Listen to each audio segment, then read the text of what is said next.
des personnes de gauche, de droite, ou ni de droite ni de gauche, pour mépriser publiquement ou secrètement ce type de manifestation à forte connotation historique.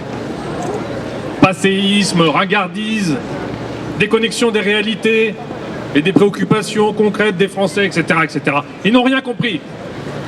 Ils n'ont rien compris, parce que mépriser l'étude et les leçons du passé, c'est se condamner à reproduire indéfiniment les mêmes erreurs qui ont pu être commises. Ne pas cultiver notre mémoire, notre piété envers nos ancêtres, c'est laisser le champ libre à l'implantation d'une autre mémoire. D'une mémoire parfois étrangère, parfois artificielle, parfois récente. Ce que font les gros médias et les manuels d'histoire de l'éducation prétendument nationale. Et leur mémoire n'est pas la nôtre. Enfin, ne pas cultiver le recours à la bienveillance de nos pères et de nos héros qui nous attendent là-haut, c'est se priver d'une aide précieuse, alors que la guerre contre la France fait rage. Oui, la guerre contre la France, contre son âme, contre son peuple, elle se mène à tous les niveaux, moral, économique, spirituel, ethnique, culturel, sanitaire, mental. Et les gouvernants qui se succèdent depuis des décennies en sont malheureusement partie prenante. Et il faudra qu'ils en payent le prix.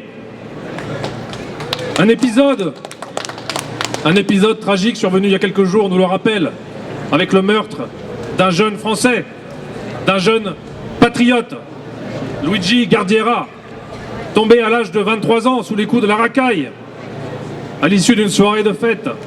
Et il rejoint une liste déjà bien trop longue de jeunes et de moins jeunes Français agressés, volés, assassinés, de Françaises harcelées, violées, tuées sur leur propre terre. Ce jeune homme tué à Tarbes est tombé sous les coups des barbares qui pullulent désormais dans notre pays. Mais aussi, osons le dire, il est tombé victime des gouvernants qui sont directement responsables de cette situation et qui condamnent chaque année des centaines de milliers de Français à subir les violences, les sévices des hordes étrangères à notre nation, qu'ils doivent par-dessus le marché entretenir et financer. Tout cela, mesdames et messieurs, tout cela signifie que nous ne nous battons pas pour de belles théories abstraites, pour une idéologie fumeuse. Non, non, nous nous battons pour des motifs extrêmement concrets, extrêmement graves. Et pour cela, il faut remonter aux idées. Les idées mènent le monde. Et les idées qui règnent actuellement, notamment maçonniques, mènent le monde à la ruine et à la mort. Nous voulons rendre hommage à Jeanne d'Arc qui a invoqué son intercession, oui. Mais soyons cohérents et n'oublions pas ce que voulait vraiment Jeanne d'Arc, au-delà d'une nécessaire lutte de libération du sol national, lutte ô combien plus nécessaire aujourd'hui.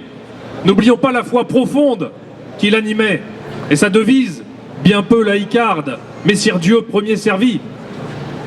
N'oublions pas son attachement à l'autorité légitime, pas particulièrement démocratique. N'oublions pas sa ténacité dans le combat, quand tout semblait perdu. N'oublions pas sa pugnacité, quand aujourd'hui, trop souvent, on se contente d'un clic sur Internet ou d'un bulletin dans l'urne pour se donner bonne conscience politiquement. Alors aujourd'hui, ça et là en France, des représentants du régime vont fleurir cyniquement les statues de la sainte de la patrie. Eux qui ne croient plus ni à la sainteté, ni à la patrie. Quelle hypocrisie! Un Emmanuel Macron,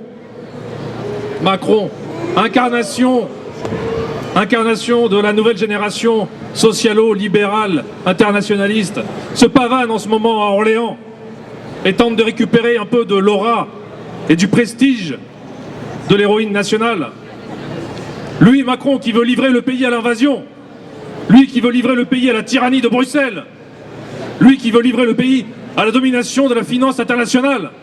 Quelle hypocrisie! Demandons pardon à Jeanne pour tous les politiciens qui prétendent hypocritement lui rendre hommage en détruisant à côté de cela ce pourquoi elle a sacrifié sa vie. Demandons-lui pardon aussi pour les politiciens, politiciennes qui disent vouloir maintenir l'homicide des enfants à naître le jour même où elle prétend honorer la pucelle d'Orléans.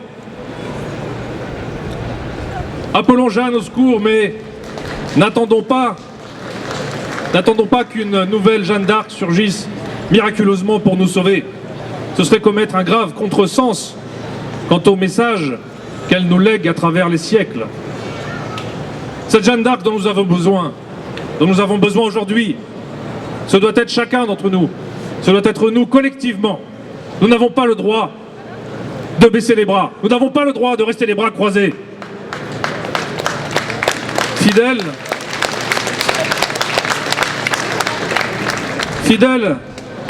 à notre héritage, fidèles à ce que nous sommes, à ce qu'est la France, nous affronterons victorieusement les dangers d'aujourd'hui en étant reliés à cette longue et magnifique chaîne de héros et de saints qui nous font signe. Je terminerai là-dessus, mais décelons les rappels et les signes que nous délivre l'histoire française pour notre époque de troubles et de confusion. En 2012, le 1500e anniversaire de la mort de Sainte-Geneviève, passé sous silence par la mairie de Paris. Elle qui a pourtant sauvé Paris à plusieurs reprises face aux invasions. C'était aussi le 600e anniversaire de la naissance de Sainte Jeanne d'Arc, modèle de patriotisme, alors que le pays est livré aux quatre vents.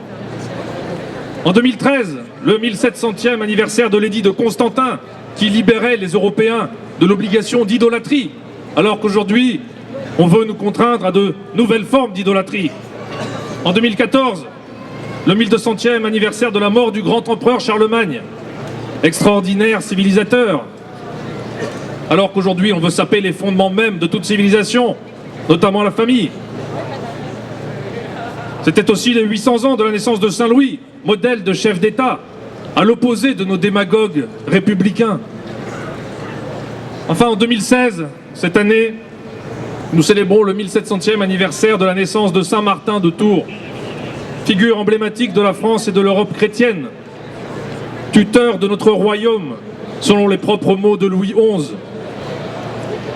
Il y avait jusqu'à peu près de 500 localités portant son nom en France.